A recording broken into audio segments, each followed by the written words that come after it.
Okay, we've done 2 practice problems using 2-digit by 2-digit multiplication, which is where we do a 2-digit number times a 2-digit number. And those examples I left up here to save paper because recycling is important. But now we're going to do a word problem down here. So let's go ahead and read it first so we can figure out what our question is. There are 27 classrooms at our school. Each classroom has 21 students. How many students are at our school? What's the very first thing I do anytime I have a word problem? I underline the question, right? Because we could do a lot of super genius scholarly math and still get it wrong if we don't answer the right question. So we have to underline the question first. Next, let's go back and look at our information. What do I know? There are 20, and if you guys want to pause the video and try this one out on your own first, I highly recommend and encourage that. But if you want to go and work along with me, I'm going to go ahead and show you guys how we would do this math. So we know that there are 27 classrooms at our school. Each one of those classrooms, of the 27 classrooms, has how many students? 21 students, right? So I might come back and I might circle 27 and 21, right? Because that's what we know. What's the question though? How many students are at our school? Well, how many classrooms are there? There's 21 students in each of those classrooms. So I could probably just go in and write out 21 plus 21 plus 21 plus 21. I could do that 27 times. But that would just take forever, right? And it would be the longest addition problem we've ever seen.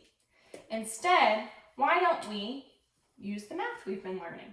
We could say 27 times 21, right? Because there's 21 students in each of those 20. It's like drawing 27 little circles and doing 21 dots in each circle to represent the students, right?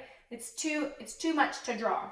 So instead, we could set the problem up and say 27 times 21, right? Because there's 27 classrooms. There's 21 students in each of those classrooms. It's still like a group of 21, 27 times.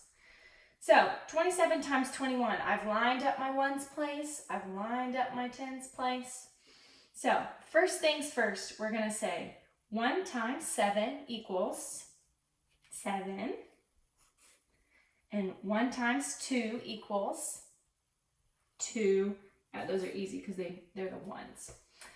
Now we're going to multiply by this 2. What place value is this 2 in?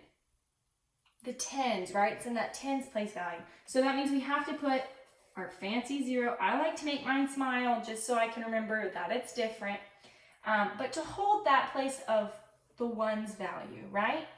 So 2 times 7 is 14. We put our 4, we carry the 1 because it's in the tens place.